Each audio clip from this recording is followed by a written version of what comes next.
Number 1, फेस्टोस disc. इतिहास के सीने में दफा एक अनसुलझा और खतरनाक सबूत। इतिहास की किताबों में हमें सिखाया जाता है कि मानव सभ्यता ने धीरे धीरे प्रगति की। पहले पत्थर के औजार बने, फिर आग की खोज हुई, फिर खेती और फिर कहीं जाकर लेखन कला का विकास हुआ। लेकिन कभी कभी जमीन की गहराइयों से कुछ ऐसा निकल आता है जो इन तमाम दावों को एक झटके में झुठला देता है। ग्रीस के क्रीट द्वीप पर स्थित फेस्टोस नाम के एक प्राचीन महल के खंडहरों में दबा यह रहस्य भी कुछ ऐसा ही है। वर्ष 1908 में जब इतालवी पुरातत्वविद लुइगी पर्नियर ने एक बंद और गुप्त कमरे की खुदाई की तो उन्हें मिट्टी की एक गोल डिस्क मिली। इसे आज हम फेस्टोस डिस्क के नाम से जानते हैं। यह डिस्क सिर्फ 15 सेंटीमीटर की है, लेकिन इसकी उपस्थिति ने आधुनिक विज्ञान और पुरातत्व विभाग की रातों की नींद उड़ा दी है। यह केवल एक प्राचीन वस्तु नहीं है, बल्कि इतिहास के माथे पर लगा वह कलंक है जिसे कोई मिटा नहीं पा रहा। लगभग 3700 साल पुरानी यह डिस्क उस काल की है जब दुनिया के अधिकांश हिस्से में लोग कबीलों में रहते थे, लेकिन इसकी बनावट में जो सटीकता और तकनीक है वह आज के आधुनिक युग को भी चुनौती देती है। क्या यह संभव है कि हम इतिहास के बारे में जो जानते हैं वह अधूरा है, या फिर इस डिस्क का निर्माण इस दुनिया के हाथों ने किया ही नहीं?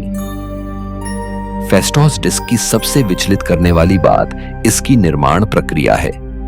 अगर आप प्राचीन लिपियों को देखें तो वे गीली मिट्टी पर किसी तीखी वस्तु से खुरच कर लिखी जाती थी, लेकिन फेस्टोस डिस्क पर मौजूद 241 चिन्हों को हाथ से नहीं उकेरा गया है। इसके बजाय हर एक चिन्ह को पहले से बने हुए किसी धातु या लकड़ी के स्टैम्प सांचे से दबाकर बनाया गया है।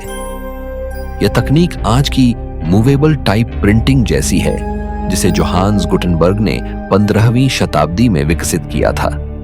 सवाल यह उठता है कि ईसा पूर्व 1700 में किसी के पास यह विचार कहां से आया कि अक्षरों के सांचे बनाए जाएं और उन्हें बार बार इस्तेमाल किया जाए। हर प्रतीक की गहराई, कोण और आकार पूरी तरह से समान है। यह उस दौर में असंभव था। यह ऐसी तकनीकी छलांग है जैसे बैलगाड़ी के युग में अचानक कोई जेट इंजन मिल जाए। जब तक आप किसी चीज को बार बार बड़े पैमाने पर नहीं बनाना चाहते, तब तक आप उसके सांचे नहीं बनाते। तो क्या ऐसी हजारों डिस्क बनाई गई थी? अगर हां, तो वे कहां हैं? और अगर यह पहली थी तो इसे बनाने वाला इतना विकसित कैसे था? यहीं पर बाहरी हस्तक्षेप या एलियन टच की संभावना जन्म लेती है, क्योंकि यह तकनीक उस दौर के इंसानी दिमाग की उपज नहीं लगती। पुरातत्व विज्ञान का एक बुनियादी नियम है, जब भी कोई नई तकनीक आती है तो उसके विकास के चरण दिखाई देते हैं। अगर कार बनी तो उससे पहले साइकिल और इंजन के शुरुआती मॉडल मिले होंगे, लेकिन फेस्टोस डिस्क के साथ ऐसा नहीं है। पूरी मिनोअन सभ्यता में, जो अपने आप में बहुत उन्नत थी, ऐसी कोई दूसरी वस्तु नहीं मिली। न तो कोई टूटी हुई डिस्क मिली, न ही उन सांचों स्टैम्प्स का कोई निशान मिला जिनसे यह बनी थी। इतिहास में कोई भी आविष्कार अकेला नहीं होता। सभ्यताएं गलतियां करती हैं, प्रयोग करती हैं और फिर उसे फैलाती हैं, लेकिन फेस्टोस डिस्क एकदम परफेक्ट अवस्था में मिलती है। यह अचानक से प्रकट होती है और उतनी ही रहस्यमयी तरीके से गायब हो जाती है। यह अकेलापन इस बात का संकेत है कि यह वस्तु शायद क्रीट में बनी ही नहीं थी, या इसे किसी ऐसी शक्ति ने बनाया था जो वहां की स्थानीय आबादी का हिस्सा नहीं थी। क्या यह किसी अंतरिक्ष यात्री द्वारा छोड़ा गया कोई संदेश था, या किसी उन्नत सभ्यता का बचा हुआ आखिरी अवशेष? यह डिस्क इतिहास के नक्शे पर एक लावारिस बच्चे की तरह है जिसका कोई कुल खानदान नहीं मिलता। दुनिया के सबसे बड़े भाषाविदों और कंप्यूटर एल्गोरिदम ने इस डिस्क को पढ़ने की कोशिश की है, लेकिन सब नाकाम रहे। आमतौर पर प्राचीन लिपियों को समझने के लिए किसी अन्य ज्ञात भाषा के साथ उनकी तुलना की जाती है, जैसे रोसेटा स्टोन के मामले में हुआ था। लेकिन फेस्टोस डिस्क की भाषा का दुनिया की किसी भी जीवित या मृत भाषा से कोई संबंध नहीं है। इसमें मौजूद 45 अलग अलग प्रतीक जैसे सिर पर पंख वाला आदमी, ढाल, एक अजीब पौधा और एक उड़ती हुई वस्तु, ये सब मिलकर क्या कहना चाहते हैं? कुछ विद्वानों का कहना है कि यह एक कविता है, कुछ से प्रार्थना मानते हैं। लेकिन एक डरावना सच यह भी हो सकता है कि यह भाषा इंसानी संचार के लिए बनी ही नहीं थी। इसकी जटिलता और इसमें इस्तेमाल किए गए गणितीय पैटर्न संकेत देते हैं कि यह कोई संदेश, मैसेज नहीं, बल्कि एक कोड है। एक ऐसा कोड जिसे समझने के लिए उस चेतना की जरूरत है जो शायद हमारे पास है ही नहीं। जब हम डिस्क पर बने प्रतीकों का सूक्ष्मता से अध्ययन करते हैं तो अजीबोगरीब तथ्य सामने आते हैं। इनमें कुछ मानव चेहरे दिखाए गए हैं, लेकिन उनके शारीरिक अनुपात सामान्य नहीं है। कुछ आकृतियों के सिर उनके शरीर के मुकाबले बहुत बड़े हैं और उनकी आंखों की बनावट इंसानी आंखों जैसी नहीं लगती।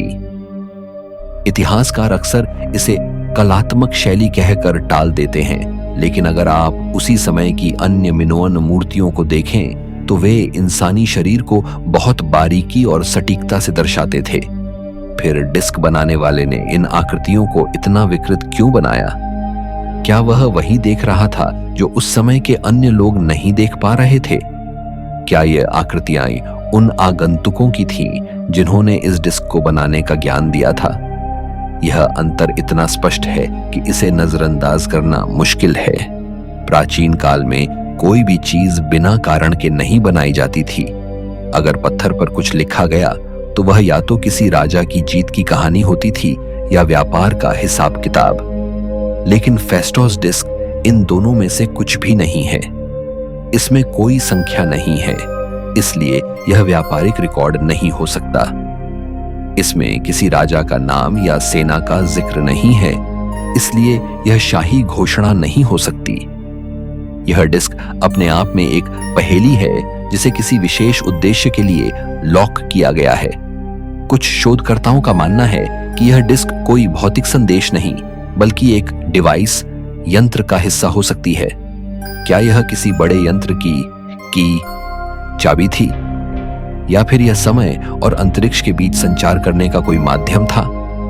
इसका उद्देश्य इतना अस्पष्ट है कि यह सामान्य मानवीय तर्क से परे चला जाता है। अगर आप गौर से देखें तो डिस्क पर चिन्ह एक सर्पिल, स्पाइरल यानी अंदर की तरफ मुड़ते हुए क्रम में है। आधुनिक विज्ञान में जानकारी को सघन रूप से रखने के लिए इसी तरह के पैटर्न का उपयोग किया जाता है, जैसे सीडी या हार्ड ड्राइव में। 3700 साल पहले जानकारी को इस तरह से संकलित करना यह दर्शाता है कि यह सिर्फ एक कहानी नहीं थी, बल्कि भारी मात्रा में डेटा को सुरक्षित रखने का एक तरीका था। एलियन टच थ्योरी के समर्थकों का कहना है कि यह डिस्क एक एनसाइक्लोपीडिया हो सकती है जिसे किसी उन्नत प्रजाति ने इंसानों के लिए तब छोड़ा था जब वे इसे समझने के लायक नहीं थे। यह एक तरह का टाइम कैप्सूल है। अक्सर हम उन चीजों को नहीं समझ पाते जो हमारी बुद्धि के स्तर से ऊपर की होती हैं। फेस्टोस डिस्क भी वैसी ही है, एक ऐसा ज्ञान जिसे हम देख तो सकते हैं लेकिन छू नहीं सकते। इतिहास हमेशा एक सीधी रेखा में चलता है, पहले पहिया बना फिर गाड़ी बनी, लेकिन फेस्टोस डिस्क इतिहास की उस रेखा को तोड़ देती है। यह अचानक से प्रकट हुई, पूरी तरह विकसित, पूरी तरह सटीक और तकनीक से लैस, और इसके बाद क्रीट या दुनिया के किसी भी हिस्से में ऐसी कोई तकनीक दोबारा नहीं देखी गई। यह पैटर्न किसी स्वदेशी आविष्कार का नहीं, बल्कि हस्तक्षेप का है। जैसे कोई आज के समय में जाकर पाषाण युग के लोगों को स्मार्टफोन दे दे, वे उसे थोड़े समय के लिए इस्तेमाल करेंगे, शायद उसे पूजने भी लगे, लेकिन जब उसकी बैटरी खत्म होगी या वह खराब होगा तो वे वैसा दूसरा फोन नहीं बना पाएंगे। फेस्टोस डिस्क भी उसी स्मार्टफोन की तरह है जिसे पाषाण युग जैसे माहौल में छोड़ दिया गया था। यही कारण है कि यह इतिहास का सबसे बड़ा आउट ऑफ प्लेस आर्टिफैक्ट है। मिनोअन कला अपनी खूबसूरती, रंगों और फूलों के लिए जानी जाती है। उनके महल भव्य और अलंकृत थे, लेकिन फेस्टोस डिस्क ठंडी और नीरस है। इसका डिजाइन सौंदर्य बढ़ाने के लिए नहीं, बल्कि काम निकालने के लिए बनाया गया है। इसमें प्रतीकों को ठूंसा गया है, जैसे किसी कंप्यूटर चिप पर सर्किट को बिठाया जाता है। यह डिजाइन फिलॉसफी इंसानी कला से मेल नहीं खाती। इंसान हमेशा अपनी चीजों को सुंदर बनाना चाहता है, खासकर जब वह मिट्टी या पत्थर पर काम कर रहा हो। लेकिन इसे बनाने वाले का ध्यान केवल जानकारी की शुद्धता और उसके स्थायित्व पर था। यह सोच एक इंजीनियर की है, किसी कलाकार की नहीं। और वह इंजीनियर उस युग का तो बिल्कुल नहीं था। कई बार जब विज्ञान हार जाता है तो वह वस्तु को नकली करार दे देता है, लेकिन फेस्टोस डिस्क के साथ ऐसा करना संभव नहीं है। यह एक आधिकारिक पुरातात्विक खुदाई में मिली थी। इसके साथ मिले अन्य अवशेषों की कार्बन डेटिंग ने इसकी उम्र की पुष्टि की है। यह डिस्क जिस मिट्टी की बनी है वह उस कमरे के वातावरण के साथ हजारों सालों से एकरूप हो चुकी थी। इसका असली होना ही सबसे बड़ी समस्या है। अगर यह नकली होती तो रहस्य खत्म हो जाता, लेकिन इसका असली होना हमें मजबूर करता है यह मानने पर कि 3700 साल पहले पृथ्वी पर कुछ ऐसा घटित हुआ था जिसे हमारे पूर्वज समझ नहीं पाए और हमने उसे भुला दिया। यह डिस्क उस भूल चुके इतिहास की गवाह है।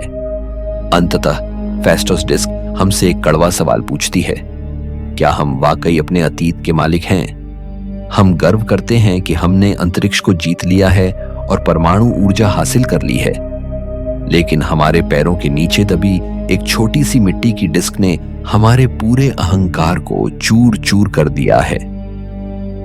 यह डिस्क साबित करती है कि मानव इतिहास वह सरल कहानी नहीं है जो हमें पढ़ाई जाती है। इसमें ऐसे मोड़ हैं, ऐसे हस्तक्षेप हैं और ऐसे रहस्य हैं जो शायद कभी नहीं सुलझेंगे। एलियन टच की थ्योरी केवल एक कल्पना नहीं बल्कि एक मजबूरी है, क्योंकि इसके बिना इस डिस्क का अस्तित्व समझा ही नहीं जा सकता। फेस्टोस डिस्क आज भी ग्रीस के हेराक्लियोन पुरातत्व संग्रहालय में एक शीशे के बक्से में रखी है। वह मौन है, लेकिन वह मौन बहुत गहरा और डरावना है। हर साल लाखों लोग उसे देखने आते हैं। दुनिया के सबसे तेज दिमाग उसे पढ़ने की कोशिश करते हैं, लेकिन डिस्क अपनी जिद पर अड़ी है। वह हमें याद दिलाती रहती है कि इस ब्रह्मांड में और यहां तक कि हमारे अपने ग्रह के इतिहास में ऐसी कई ताकतें रही हैं जिनका हमें अंदाजा तक नहीं है। शायद वह संदेश हमारे लिए था ही नहीं, शायद वह रिकॉर्ड किसी और के लिए छोड़ा गया था, और शायद एक दिन वह वापस आएंगे अपना रिकॉर्ड लेने, और तब हमें पता चलेगा कि जिसे हम मिट्टी का खिलौना समझ रहे थे वह असल में ब्रह्मांड का सबसे बड़ा राज था।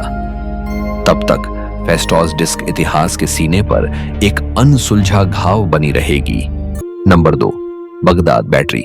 2000 साल पुरानी बिजली का रहस्य। साल था 1938 का। बगदाद के पास एक पुरातात्विक खुदाई के दौरान एक रहस्यमयी चीज सामने आई। एक साधारण दिखने वाला 6 इंच लंबा मिट्टी का बर्तन, जिसे देखकर कोई नहीं कह सकता था कि इसमें कुछ असाधारण छुपा हो सकता है। लेकिन जब वैज्ञानिकों ने ध्यान से देखा तो उनकी आंखें खुली की खुली रह गई। उस बर्तन के अंदर एक तांबे की रॉड और लोहे का पतला सिलेंडर था, और इन दोनों के बीच ऐसा पदार्थ पाया गया जो एसिड जैसा प्रतीत हो रहा था। शुरू में तो सभी ने इसे किसी धार्मिक या रस्म से जुड़ी वस्तु समझा, लेकिन जब जर्मन पुरातत्वविद विल्हेल्म कोनिक ने इसका विश्लेषण किया तो उनके दिमाग में एक क्रांतिकारी विचार आया। क्या यह प्राचीन बैटरी हो सकती है? उन्होंने इस सिद्धांत पर काम किया, और जब इसमें सिरका या नींबू का रस जैसा एसिडिक लिक्विड डाला गया तो इसने सच में बिजली पैदा की। उस पल मानो इतिहास का चेहरा बदल गया, क्योंकि अगर यह वाकई बैटरी थी तो इसका मतलब था कि 2000 साल पहले लोग बिजली की शक्ति को जानते थे। सवाल यह उठता है कि आखिर इतने पुराने समय में लोग बिजली का क्या करते थे? कुछ विद्वानों का मानना है कि यह उपकरण इलेक्ट्रोप्लेटिंग के लिए इस्तेमाल किया जाता था, यानी धातु की सतह पर सोने या चांदी की परत चढ़ाने के लिए। यह तकनीक आज भी उपयोग में है, और अगर यह सच है तो इसका मतलब है कि प्राचीन काल में लोग न सिर्फ बिजली से परिचित थे बल्कि उसका इस्तेमाल कला और आभूषण बनाने में भी करते थे। दूसरी ओर कुछ शोधकर्ताओं का मानना है कि यह उपकरण धार्मिक अनुष्ठानों का हिस्सा रहा होगा। हो सकता है इसे दिव्य शक्ति का आभास कराने के लिए प्रयोग किया जाता हो। कल्पना कीजिए, अगर किसी साधारण इंसान को इस बैटरी से हल्का झटका दिया गया होगा तो वह इसे देवताओं की शक्ति मान बैठता। इतिहासकारों का एक वर्ग यह भी कहता है कि यह केवल एक संयोग हो सकता है। शायद यह बर्तन किसी और काम के लिए बनाया गया हो और हमें वह रहस्यमयी तरकीब कभी समझ न आए। लेकिन जब प्रयोगों से यह साबित हो गया कि इससे वास्तव में बिजली उत्पन्न हो सकती है, तो शक और भी गहरा गया। अब जरा सोचिए, 2000 साल पहले की दुनिया, जहां लोग आग और पानी जैसे मूलभूत तत्वों को ही ईश्वरीय मानते थे, वहां अगर किसी के हाथ में बिजली पैदा करने वाला उपकरण होता तो वह इंसानों की नजर में देवता ही कहलाता। यह भी कहा जाता है कि बगदाद बैटरी से इतनी बिजली निकल सकती थी जो छोटे छोटे प्रयोगों या धार्मिक क्रियाओं के लिए पर्याप्त थी। आज के दौर में वैज्ञानिकों ने इस बर्तन की कई बार प्रतिकृति बनाई और हर बार यह सिद्ध हो गया कि इसमें बिजली उत्पन्न करने की क्षमता है। लेकिन असली सवाल वही रह गया, इस बिजली का इस्तेमाल किस लिए होता था? क्या प्राचीन सभ्यता इतनी विकसित थी कि वे तकनीक का उपयोग सजावट और धातु परत चढ़ाने जैसे कार्यों के लिए कर रहे थे? या फिर यह किसी खोई हुई ऊर्जा प्रणाली का हिस्सा था जिसकी गुत्थी आज तक कोई सुलझा नहीं पाया? कुछ लोग यहां तक मानते हैं कि यह बैटरी केवल एक शुरुआत थी और इसके पीछे एक पूरी तकनीक छिपी थी जो समय के साथ खो गई। अगर यह सच है तो शायद हमारी आधुनिक टेक्नोलॉजी उस राह पर चल रही है जिसे हमारे पूर्वज बहुत पहले समझ चुके थे। बगदाद बैटरी आज भी पुरातत्व और विज्ञान के लिए एक पहेली बनी हुई है। यह छोटा सा बर्तन एक ऐसा सवाल छोड़ जाता है जो आज भी अधूरा है। क्या हम वास्तव में आगे बढ़ रहे हैं या फिर बार बार उसी ज्ञान को दोहरा रहे हैं जिसे प्राचीन सभ्यताएं पहले ही जान चुकी थीं? नंबर 3, पिरामिड की ऊर्जा प्रणाली, एक मकबरा या प्राचीन पावर प्लांट। कहते हैं हर पत्थर अपनी एक कहानी कहता है, लेकिन अगर वह पत्थर ग्रेट पिरामिड ऑफ गीजा का हिस्सा हो तो वो कहानी एक रहस्य बन जाती है। हम सब ने स्कूल की किताबों में यही पढ़ा था कि पिरामिड एक मकबरा था, एक विशालकाय कब्र जहां मिस्र के राजा और फिरौन को दफनाया जाता था। लेकिन अगर मैं कहूं कि वह सिर्फ एक दिखावा था और असली मकसद कुछ और था, कुछ ऐसा जो आज भी वैज्ञानिकों की रातों की नींद उड़ा देता है, तो क्या आप यकीन करेंगे? ग्रेट पिरामिड की जिस किंग्स चेंबर को हम महज एक कक्ष समझते हैं, वह पूरा सॉलिड ग्रेनाइट से बना है। वही ग्रेनाइट जो केवल कठोर ही नहीं बल्कि उसमें पीजोइलेक्ट्रिक प्रॉपर्टीज भी होती हैं, यानी उस पर दबाव पड़ने पर यह ऊर्जा उत्पन्न कर सकता है, और वह भी एक विशेष आवृत्ति में। यह कोई साधारण बात नहीं है, क्योंकि इसका मतलब है कि पिरामिड का हर पत्थर केवल दीवार बनाने का हिस्सा नहीं था, बल्कि वह ऊर्जा को उत्पन्न और प्रवाहित करने वाला माध्यम भी हो सकता था। पिरामिड का पूरा ढांचा जिस तरह से बनाया गया है, वह भी संयोग नहीं लगता। इसकी ऊंचाई, कोण और आंतरिक मार्ग इस तरह से डिजाइन किए गए हैं जैसे यह कोई एंटीना या प्राचीन वायरलेस ऊर्जा डिवाइस हो। आधुनिक शोधकर्ताओं ने यहां तक कहा है कि पिरामिड के अंदर का हर रास्ता, हर कक्ष और हर दीवार ऊर्जा को फोकस करने और उसे ट्रांसफर करने के लिए बनाई गई हो सकती है। कई रिसर्चर मानते हैं कि पिरामिड सिर्फ एक मकबरा नहीं बल्कि एक विशालकाय पावर प्लांट था। इसका उद्देश्य था पृथ्वी की प्राकृतिक ऊर्जा को इकट्ठा करना, उसे केंद्रित करना और फिर उसे ट्रांसफर करना। यह सोच आज के वायरलेस पावर ट्रांसमिशन कॉन्सेप्ट से मिलती जुलती है। कल्पना कीजिए, हजारों साल पहले एक ऐसी सभ्यता थी जो बिजली, चुंबकीय तरंगों और ऊर्जा प्रवाह को समझती थी और उनका इस्तेमाल कर रही थी। पिरामिड की लोकेशन भी इस विचार को और मजबूत करती है। यह पृथ्वी के उत्तरी और दक्षिणी ध्रुवों के बीच लगभग पूर्ण ज्यामितीय संतुलन पर बना हुआ है। इतना ही नहीं, इसके भीतर की सुरंगें और चेंबर इस तरह से रखे गए हैं कि मानो यह पृथ्वी के कंपन और ऊर्जा तरंगों को पकड़ने और उन्हें नियंत्रित करने के लिए बनाए गए हों। कुछ वैज्ञानिकों ने यह भी पाया कि पिरामिड के भीतर खास जगहों पर खड़े होने पर ध्वनि का कंपन अलग तरीके से गूंजता है, यह गूंज साधारण गूंज नहीं, बल्कि एक विशेष आवृत्ति का प्रतिध्वनि है जो ऊर्जा को और अधिक बढ़ा देती है। क्या यह संयोग है या फिर हजारों साल पहले किसी ने ध्वनि तरंगों और ऊर्जा को एक साथ मिलाकर किसी गुप्त तकनीक का निर्माण किया था? इतिहासकारों का एक बड़ा हिस्सा अब भी यही मानता है कि पिरामिड केवल एक समाधि स्थल था। लेकिन सवाल यह है कि अगर यह केवल कब्र था तो इसमें इतनी अद्भुत ज्यामिति, ऊर्जा प्रवाह से मेल खाते पत्थर और रहस्यमयी चेंबर क्यों बनाए गए? क्या सिर्फ राजा को दफनाने के लिए इतनी जटिलता जरूरी थी, या फिर यह सच है कि यह एक एनर्जी मशीन थी जो उस समय की सभ्यता की तकनीकी ऊंचाई को दर्शाती है? आज भी वैज्ञानिक पिरामिड के रहस्यों को पूरी तरह नहीं समझ पाए हैं। कई शोधों के बाद भी यह सवाल अधूरा है। क्या यह सच में मकबरा था या एक प्राचीन पावर प्लांट? और अगर यह पावर प्लांट था तो इसका इस्तेमाल किस लिए किया जाता था? क्या यह पूरी सभ्यता को ऊर्जा देने का स्रोत था या फिर किसी आध्यात्मिक और रहस्यमय अनुष्ठान का हिस्सा? ग्रेट पिरामिड अपने रहस्य से आज भी दुनिया को चुनौती देता है। यह हमें यह सोचने पर मजबूर करता है कि शायद हमारी प्राचीन सभ्यताएं उतनी साधारण नहीं थीं जितना हम मानते हैं। हो सकता है कि उन्होंने वह सब जान लिया था जिसे हम आधुनिक विज्ञान मानकर आज गर्व से खोज रहे हैं। नंबर 4, उड़ने वाले विमान। प्राचीन आकाशगामी रहस्य। कल्पना कीजिए, हजारों साल पहले जब इंसान धरती पर चलना ही सीख रहा था, तब आसमान में कुछ ऐसी चीजें उड़ रही थीं जिनका जिक्र आज भी हमारी सभ्यताओं के सबसे पुराने ग्रंथों में दर्ज है। उन्हें विमान कहा गया, लेकिन यह कोई साधारण उड़ने वाले यंत्र नहीं थे। यह थे धातु से बने, अद्भुत तकनीक से चलने वाले ऐसे वाहन जो सिर्फ हवा में ही नहीं बल्कि पानी के नीचे और अंतरिक्ष की गहराइयों में भी सफर कर सकते थे।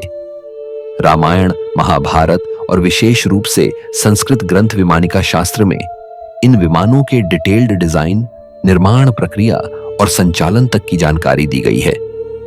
वहां पर सिर्फ यह नहीं कहा गया कि विमान उड़ते थे, बल्कि यह भी बताया गया कि उनके अलग अलग प्रकार थे और उनका इस्तेमाल किस परिस्थिति में किया जाता था, जैसे शकुन विमान, सुंदर विमान और रुक्म विमान। इन विमानों की संरचना, विंग्स की दिशा, इंजन जैसी यांत्रिक संरचनाएं और यहां तक कि पायलट की सीट तक का वर्णन विस्तार से मिलता है। अब सवाल यह उठता है कि हजारों साल पहले इंसान ऐसी तकनीक की कल्पना कैसे कर सकता था? अगर यह केवल किसी कवि की कल्पना होती तो इसमें इतनी तकनीकी बारीकी क्यों होती? क्यों हर विमान के अलग अलग प्रकार और उनकी संरचनाएं अलग अलग परिस्थितियों के अनुसार वर्णित की गई? यह ऐसे विवरण हैं जो केवल तकनीकी समझ रखने वाला व्यक्ति ही बता सकता है। विमानिका शास्त्र में यह भी कहा गया है कि ये विमान मंत्र शक्ति, सौर ऊर्जा और कुछ रहस्यमयी गुरुत्वाकर्षण रोधी शक्तियों से चलते थे। इसका मतलब यह है कि प्राचीन विद्वान केवल उड़ने की कल्पना नहीं कर रहे थे, बल्कि वे ऊर्जा स्रोतों के भी प्रयोग कर रहे थे। आज के वैज्ञानिक जब एंटी ग्रेविटी रिसर्च या सोलर पावर्ड एयरक्राफ्ट की बात करते हैं तो ऐसा लगता है जैसे हम उसी पुराने ज्ञान को फिर से खोज रहे हैं जिसे हजारों साल पहले हमारे पूर्वज जानते थे। 20वीं सदी में नासा के एक एरोनॉटिकल इंजीनियर ने जब विमानिका शास्त्र में बताए गए डिजाइनों को देखा तो वे हैरान रह गए। उन्होंने माना कि इनमें से कई स्ट्रक्चर आधुनिक एरोडायनामिक्स के सिद्धांतों से मेल खाते हैं, यानी हजारों साल पहले लिखी गई बातें आधुनिक विज्ञान के सिद्धांतों पर खरी उतरती हैं। यह केवल कल्पना नहीं बल्कि तकनीकी समझ का प्रमाण प्रतीत होती है। इतिहासकारों के एक वर्ग का मानना है कि यह ज्ञान किसी प्राचीन, अत्यंत विकसित सभ्यता से आया हो सकता है जो समय की रेत में कहीं खो गई। कुछ लोग तो यह भी मानते हैं कि यह तकनीक बाहरी ग्रहों से आए प्राणियों द्वारा साझा की गई होगी और यही कारण है कि इसमें ऐसी बातें दर्ज हैं जो सामान्य मानवीय समझ से परे हैं। कल्पना कीजिए, अगर उस समय वास्तव में ऐसे विमान थे तो उनका इस्तेमाल किस लिए किया जाता था? क्या उनका उद्देश्य युद्ध था जैसा महाभारत में वर्णित है, या फिर वे अन्वेषण और ज्ञान की खोज के साधन थे? महाकाव्यों में विमानों से लड़े गए युद्धों का जिक्र मिलता है, जहां आकाश में भीषण लड़ाइयां लड़ी गईं। यह सब सुनकर ऐसा लगता है मानो हम किसी आधुनिक विज्ञान फिल्म का दृश्य देख रहे हों। लेकिन जब यही बातें हजारों साल पुराने ग्रंथों में दर्ज हों तो वे केवल कल्पना भर नहीं लगती। अगर विमानों का अस्तित्व सच था तो यह सवाल और बड़ा हो जाता है कि ऐसी तकनीक समय के साथ कहां खो गई। क्या किसी आपदा, युद्ध या प्राकृतिक प्रलय ने उस सभ्यता को समाप्त कर दिया और उसका ज्ञान नष्ट हो गया, या फिर यह जानबूझकर छिपा दिया गया ताकि आने वाली पीढ़ियां उसकी शक्ति का दुरुपयोग न करें। विमान और विमानिका शास्त्र आज भी रहस्य बने हुए हैं। वे हमें यह सोचने पर मजबूर करते हैं कि हमारी प्राचीन सभ्यता तकनीकी रूप से उतनी साधारण नहीं थी जितना हम समझते हैं।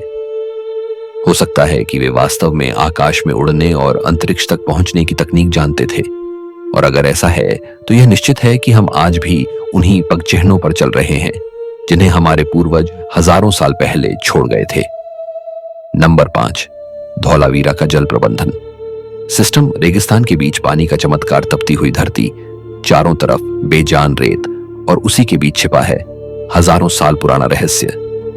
जहां आज सन्नाटा पसरा है, कभी वहां एक उन्नत सभ्यता की गूंज सुनाई देती थी। इसका नाम है धौलावीरा।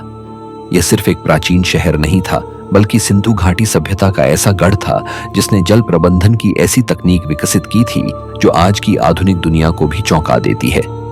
जहां आज की दुनिया जल संकट से जूझ रही है, वहां यह सभ्यता वर्षा जल को सहेजने, उसे शुद्ध करने और सावधानी से इस्तेमाल करने की तकनीक जानती थी, और वह भी तब जब लोहा तक ढंग से पिघलाना शुरू नहीं हुआ था।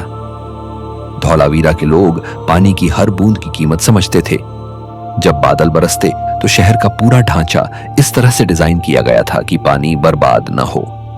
खास तरह से बनाए गए पत्थरों और ढलान वाले रास्तों से वर्षा का पानी बहकर विशाल टैंकों और रिजर्वायर में जमा होता था। ये टैंक केवल गड्ढे नहीं थे, बल्कि इनमें एक अद्भुत फिल्टरिंग सिस्टम भी था। पानी पहले मोटे पत्थरों से गुजरता, फिर महीन रेत से और आखिर में कोयले जैसी संरचनाओं से होकर साफ और पीने योग्य बन जाता था।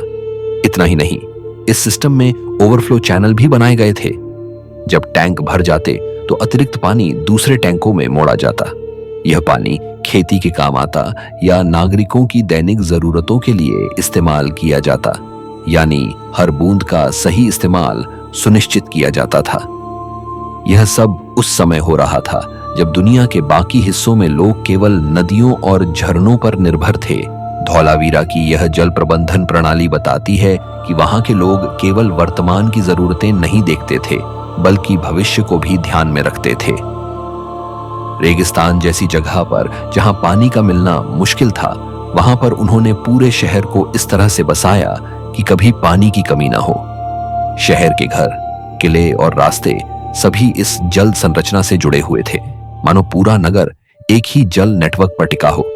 आज जब हम जलवायु परिवर्तन और जल संकट की बात करते हैं तो धौलावीरा की यह तकनीक हमें चौंकाती है।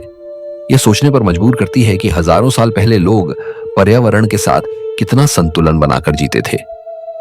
उन्होंने पानी को केवल उपयोग की चीज नहीं माना, बल्कि उसे जीवन का आधार माना, और यही कारण है कि धौलावीरा जैसे कठोर वातावरण में भी सभ्यता पनप सकी। इतिहासकारों का कहना है कि यह तकनीक केवल इंजीनियरिंग का कमाल नहीं थी, बल्कि यह उस सोच का प्रमाण थी जिसमें प्रकृति और इंसान एक दूसरे के पूरक थे। वहां का हर नागरिक इस प्रणाली का हिस्सा था और उसे बनाए रखने में सहयोग करता था। यही कारण है कि हजारों साल पहले बना यह शहर आज भी अपने खंडहरों के जरिए हमें जल प्रबंधन का सबसे बड़ा सबक देता है। अगर आज की दुनिया इस प्राचीन तकनीक से सीख ले तो शायद जल संकट से निपटना आसान हो जाए। धौलावीरा हमें यह सिखाता है कि असली विकास वही है जो आने वाली पीढ़ियों को भी जीवन दे सके। यही कारण है कि धौलावीरा केवल एक पुरातात्विक स्थल नहीं है, बल्कि यह भविष्य की झलक भी है। तो सवाल यही है, क्या हमें आधुनिक जल संकट से निपटने के लिए अपने अतीत में झांकना होगा? क्या हमें फिर से वही तकनीक अपनानी होगी जिसे हमारे पूर्वज हजारों साल पहले ही खोज चुके थे? धौलावीरा की खामोश दीवारें आज भी यही सवाल दोहराती हैं। नंबर 4, प्राचीन ड्रिलिंग और कटिंग तकनीक। पत्थरों में छुपी अकल्पनीय सटीकता। दुनिया ने टेक्नोलॉजी की ऊंचाइयों को अभी कुछ ही सदियों में छुआ है, लेकिन कुछ सवाल आज भी अतीत में उलझे पड़े हैं। यह बात उस समय की है जब ना तो लेजर थे, ना ही आधुनिक कटिंग मशीनें। फिर भी पत्थरों को ऐसे तराशा गया है जिसे देखकर आज की एडवांस टेक्नोलॉजी भी शर्मा जाए। एलोरा की गुफाएं और पेरू का प्यूमा पुंकू, ये दो स्थान आज भी वैज्ञानिकों और इंजीनियरों के लिए पहेली बने हुए हैं। एलोरा की गुफाओं में बना कैलाश मंदिर इसका सबसे बड़ा उदाहरण है। यह मंदिर ऊपर से नीचे की तरफ काटकर बनाया गया है, यानी एक ही विशाल चट्टान को तराशकर मंदिर निकाला गया। सोचिए, हजारों टन वजनी पत्थर को बिना आधुनिक मशीनरी के हटाना और फिर उसमें इतने बारीक और जटिल नक्काशी करना कितना मुश्किल रहा होगा। यहाँ के पत्थरों में ऊर्ध्वाधर और क्षैतिज दोनों तरह की कटिंग देखने को मिलती है। यह कटिंग इतनी सटीक है कि 90 डिग्री के कोण बिल्कुल परफेक्ट बैठते हैं। यह केवल साधारण औजारों से संभव नहीं लगता। दूसरी ओर प्यूमा पुंकू है, जो पेरू के टिवानाकू सभ्यता का हिस्सा है। वहां की चट्टानें डायोराइट और ग्रेनाइट जैसी कठोर चट्टानों से बनी हैं। इन पर जो कट्स और छेद बनाए गए हैं वे आज भी इंजीनियरिंग की चुनौती बने हुए हैं। डायोराइट को काटने के लिए आज भी स्टील ड्रिल की जरूरत पड़ती है, लेकिन हजारों साल पहले यह कैसे संभव हुआ? वहां मौजूद पत्थरों पर जो ग्रूव्स और छेद बने हैं वे इतने समान और सीधे हैं कि मानो किसी रोबोटिक लेजर से बनाए गए हों। कुछ इतिहासकार मानते हैं कि इन जगहों पर किसी ऐसी तकनीक का इस्तेमाल हुआ होगा जिसे हम भूल चुके हैं, जैसे sound wave technology, vibrational tools या फिर किसी हाई फ्रीक्वेंसी एनर्जी का प्रयोग। सोचिए, अगर ध्वनि तरंगों या कंपन से पत्थरों को काटा गया होगा तो यह कितना चमत्कारी होता। वहीं कुछ लोग इसे एलियन इंटरवेंशन से जोड़ते हैं। उनका मानना है कि प्राचीन काल में बाहरी ग्रहों से आए प्राणी इंसानों को तकनीक सिखाते थे, और शायद यही वजह है कि इन स्थलों पर हमें ऐसी चीजें मिलती हैं जो उस युग के हिसाब से असंभव लगती हैं। एलोरा की गुफाओं में बनी मूर्तियों और नक्काशी की बारीकी देखकर आज के डिजाइनर्स भी चौंक जाते हैं। यह केवल कला नहीं बल्कि तकनीकी कौशल का भी प्रमाण है। एक छोटी सी गलती और पूरा ढांचा गिर सकता था, लेकिन वहां का हर स्तंभ, हर मूर्ति और हर दीवार आज भी मजबूती से खड़ी है। यह बताता है कि वहां के शिल्पकार सिर्फ कलाकार नहीं बल्कि वैज्ञानिक और इंजीनियर भी थे। प्यूमा पुंकू में मौजूद एच आकार के पत्थर, जिनके जोड़ इतने परफेक्ट हैं कि उनमें से हवा भी नहीं गुजर सकती, यह सवाल उठाते हैं कि क्या वहां प्राचीन मॉड्यूलर कंस्ट्रक्शन तकनीक का इस्तेमाल हुआ था, यानी पहले से तैयार ब्लॉक्स जिन्हें जोड़कर विशाल संरचना बनाई गई। यह वही तरीका है जिसे आज आधुनिक आर्किटेक्चर में प्रयोग किया जाता है। अगर यह सब साधारण हथौड़े और चीनी से किया गया था तो यह मानवीय क्षमताओं की चरम सीमा है। लेकिन अगर इसमें कोई खोई हुई तकनीक का इस्तेमाल हुआ था तो इसका मतलब है कि हमारी प्राचीन सभ्यताएं उन रहस्यों को जानती थीं जिन्हें हम अब समझने की कोशिश कर रहे हैं। एलोरा और प्यूमा पुंकू हमें यह सिखाते हैं कि अतीत केवल कहानी नहीं है, बल्कि उसमें विज्ञान और आध्यात्म एक साथ चलते थे। यह वही अतीत है जिसकी गहराई को आज भी हम पूरी तरह नहीं समझ पाए हैं। शायद यही कारण है कि ये जगहें आज भी जीवित रहस्य बनी हुई हैं।